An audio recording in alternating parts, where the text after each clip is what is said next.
Era uma noite quente de setembro de 1985 no Rio de Janeiro.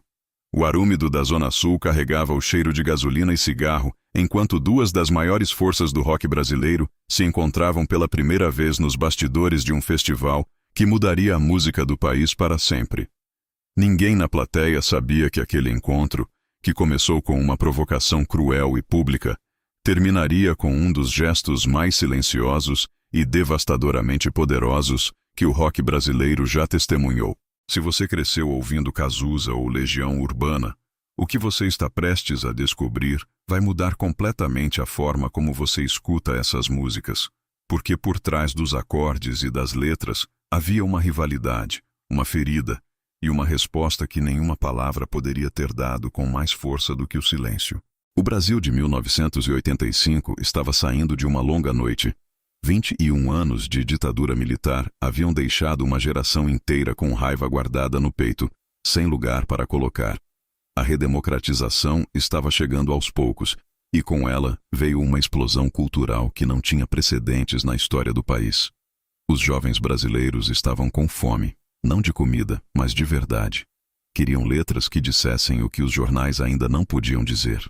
Queriam música que soasse como o grito que tinham engolido por anos. Nesse cenário, duas bandas estavam prestes a se tornar a voz de uma geração, mas de formas completamente diferentes. O Barão Vermelho, do Rio de Janeiro, era visceral, carnal, urbano. Cazuza, seu vocalista, tinha um carisma que parecia vir de outro planeta. Ele subia no palco como se tivesse nascido lá, como se o microfone fosse uma extensão natural do seu corpo. Era lindo, provocador, irresponsável da forma mais sedutora possível. O Rio de Janeiro o adorava porque ele era o Rio de Janeiro, excessivo, contraditório, gloriosamente autodestrutivo. A Legião Urbana vinha de Brasília, e já nessa diferença geográfica havia um abismo estético. Brasília não tinha a energia caótica do Rio. Brasília era arquitetura fria, poder político, distância calculada. E Renato Russo carregava tudo isso no corpo. Era alto, anguloso, introvertido de uma forma que parecia quase agressiva. Onde Cazuza transbordava, Renato continha. Onde Cazuza seduzia, Renato analisava. Onde Cazuza destruía, Renato construía. Eram opostos absolutos que o destino decidiu colocar no mesmo palco naquele setembro de 1985. O festival acontecia em um clube na zona norte do Rio. Não era um grande evento, era o tipo de show que acontecia em lugares pequenos e suados, antes que as bandas ficassem grandes demais para aqueles espaços. A Legião Urbana ainda estava provando seu valor para o público carioca, que historicamente sempre foi resistente a qualquer coisa que não tivesse nascido entre o Leblon e a Lapa. Renato sabia disso, seus músicos sabiam disso, e Cazuza definitivamente sabia disso. Nos bastidores, antes do show, estava havendo o tipo de conversa que os fãs nunca veem, mas que sempre molda o que acontece depois. Havia cerveja, havia tensão, havia o ego particular de jovens que já sabiam que estavam destinados à grandeza, mas ainda estavam lutando para definir seus territórios. Foi nesse ambiente que Cazuza, cercado por alguns músicos e amigos, olhou na direção de Renato Russo e disse, com aquele sorriso que misturava charme e crueldade em proporções perfeitas, que achava a Legião Urbana pretensiosa demais, que as letras eram intelectualizadas sem necessidade, que rock não precisava de filosofia, precisava de sangue. A palavra pretensioso caiu no ambiente dos bastidores como uma pedra em água parada. Todo mundo ouviu. Todo mundo entendeu o peso do que tinha sido dito. Num cenário onde reputações eram construídas e destruídas por palavras trocadas em lugares exatamente assim, chamar uma banda de pretensiosa era quase uma declaração de guerra. Era dizer que eles não eram autênticos, que estavam tentando ser algo que não eram, que o rock, com letra maiúscula, não os pertencia. Pessoas que estavam presentes naquela noite descreveram o momento de formas ligeiramente diferentes ao longo dos anos, como sempre acontece com memórias carregadas de emoção. Mas todos concordam em um ponto. Renato Russo ouviu. E não disse absolutamente nada. Não respondeu. Não sorriu de volta. Não fez aquela dança masculina de fingir que não tinha importado. Simplesmente virou e foi em direção ao palco. Alguém que o conhecia bem disse mais tarde que Renato, naquele momento, Tinha os olhos de alguém que acabou de decidir alguma coisa importante. Não com raiva, com clareza. O show da Legião Urbana naquela noite foi, por consenso de quem estava presente, diferente de tudo que eles tinham feito até então. Renato Russo subiu no palco com uma intensidade que não era exibicionismo. Era o oposto disso. Era uma contenção que tornava cada palavra mais pesada. Quando ele cantou Eduardo e Mônica pela primeira vez para aquele público carioca, havia algo diferente na forma como ele segurava o microfone. Como se estivesse provando alguma coisa, não para a plateia, mas para si mesmo. Mas a resposta real de Renato Russo a Cazuza não aconteceu naquela noite. Levou tempo, levou meses. E quando chegou, não veio na forma de uma declaração, ou de uma entrevista, ou de uma provocação devolvida. Veio em forma de música. Nos meses seguintes àquele setembro, Renato mergulhou em um período de composição que seus companheiros de banda descreveram como obsessivo. Ele dormia pouco, escrevia muito, aparecia nos ensaios com letras que tinham um peso diferente das anteriores. Havia alguma coisa sendo processada ali que ia além da criatividade normal. Era como se aquela palavra, pretensioso, tivesse entrado por baixo da pele e estivesse sendo transformada em combustível. O que saiu desse período foi o álbum 2, lançado em 1986, que muitos críticos até hoje consideram o trabalho mais emocionalmente honesto da Legião Urbana. E no centro desse álbum estava uma faixa que Renato nunca explicou publicamente, nunca discutiu em entrevistas com qualquer profundidade real, mas que quem o conhecia intimamente sabia exatamente de onde tinha vindo. A música não citava ninguém. Não havia referências diretas. Renato era inteligente demais para isso. Mas havia nela uma resposta para a acusação de pretensão, que era mais devastadora do que qualquer argumento poderia ser. Porque em vez de defender sua intelectualidade, ele a usou para criar algo de uma simplicidade emocional absoluta. Como se tivesse dito: sim, eu penso muito. Sim, eu leio. Sim, eu analiso o mundo. E foi exatamente isso que me permitiu chegar aqui, nesse lugar onde a música toca você dessa forma que você não consegue explicar. Quando o álbum saiu, Cazuza ouviu. Pessoas próximas a ele contam que ele ouviu várias vezes seguidas. Que ficou em silêncio por um bom tempo depois. Que depois disse com aquela honestidade brutal que era sua marca registrada, que Renato tinha feito algo que ele próprio não sabia se seria capaz de fazer. Não era admiração confortável.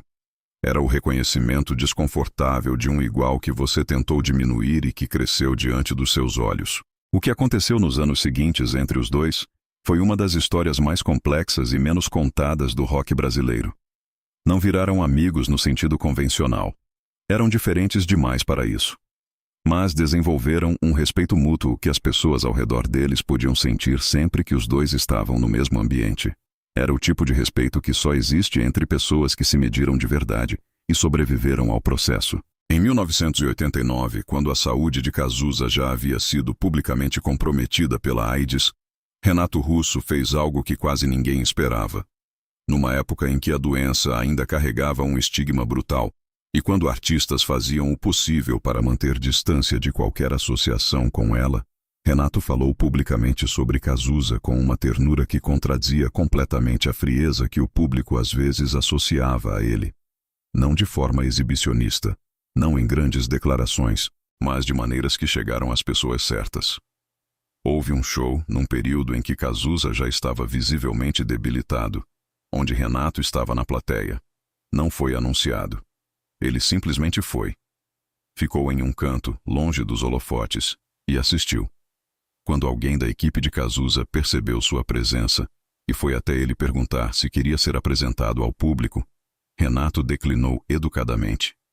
Disse que estava ali como fã, que o momento era de Cazuza, que isso era o suficiente. A história chegou até Cazuza. Quem estava com ele quando soube descreveu sua reação como um dos raros momentos em que ele ficou sem palavras. Cazuza, que tinha uma resposta para tudo, que tinha transformado a verbosidade em arte, simplesmente ficou quieto por um momento. E depois disse apenas que Renato entendia de rock de verdade. Que rock era isso? Não o que você fazia no palco, mas o que você fazia quando ninguém estava olhando. Renato Russo enfrentaria seus próprios problemas de saúde nos anos seguintes. Sua batalha com dependência química e posteriormente com HIV seguiu um caminho paralelo ao de Cazuza, como se o destino tivesse decidido que essas duas histórias precisavam se espelhar de alguma forma. Mas antes que sua própria saúde se tornasse a história central, houve um período onde ele usou sua voz e sua plataforma de formas que tinham a impressão digital daquela noite de 1985, daquela palavra solta nos bastidores, daquela decisão silenciosa tomada no caminho para o palco. Músicos que trabalharam com Renato nesse período falam de um homem que tinha uma consciência aguçada sobre o impacto que palavras têm, que era cuidadoso, às vezes até excessivamente cuidadoso, com o que dizia sobre outros artistas. Como se soubesse por experiência própria o quanto uma palavra dita de passagem pode pesar por anos. Não era fraqueza. Era precisamente o oposto. A rivalidade que nunca foi declarada entre Cazuza e Renato Russo produziu, indiretamente, alguns dos melhores trabalhos que o rock brasileiro já viu, porque os dois sabiam que o outro existia, que o outro estava ouvindo, que o outro era o tipo de medida que fazia você trabalhar mais, pensar mais, ser mais honesto consigo mesmo. É impossível separar certas músicas desse período das tensões que as geraram. O legado daquele setembro de 1985 é difícil de quantificar porque ele vive dentro das músicas, não em volta delas. Vive na forma como Renato Russo escolhia cada palavra como se cada uma custasse algo. Vive na forma como Cazuza, nos seus últimos anos, se tornou mais honesto e menos performático do que havia sido no começo. Como se os dois tivessem se influenciado mutuamente em direção a algo maior do que cada um seria sozinho. Quando Cazuza morreu em julho de 1990, Renato não fez grandes declarações públicas. Isso seria previsível. E Renato nunca foi previsível. O que ele fez foi algo muito mais consistente com quem ele era. Continuou fazendo música. Continuou escrevendo com aquela intensidade que a palavra pretensioso havia acendido anos antes. E nessa continuidade havia um tipo de homenagem que ia mais fundo do que qualquer discurso. Porque a verdadeira resposta de Renato Russo a Cazuza nunca foi um momento único. Foi uma carreira inteira. Foi a decisão de não encurtar suas ideias para caber em expectativas alheias. Foi a coragem de continuar sendo exatamente o tipo de artista que Cazuza tinha chamado de pretensioso, e fazer isso de forma tão honesta e tão profunda que a palavra perdeu completamente o seu veneno. Isso é o que os maiores artistas fazem com as críticas que recebem. Não as descartam, não as respondem com palavras, não travam batalhas públicas que diminuem todo mundo envolvido. Eles as absorvem, as transformam, e as devolvem em forma de arte que faz a crítica original parecer pequena e esquecível diante da grandeza do que foi criado. Naquela noite de setembro de 1985, Cazuza tentou definir o que Renato Russo era. E Renato Russo passou o resto da sua vida reescrevendo essa definição em cada verso que colocou no papel. O silêncio que ele escolheu naqueles bastidores foi o começo de uma resposta que levou anos para ser completada e que está tocando em algum lugar enquanto você lê isso agora. Essa é a história que as músicas guardam dentro delas quando a gente aprende a ouvir além das notas.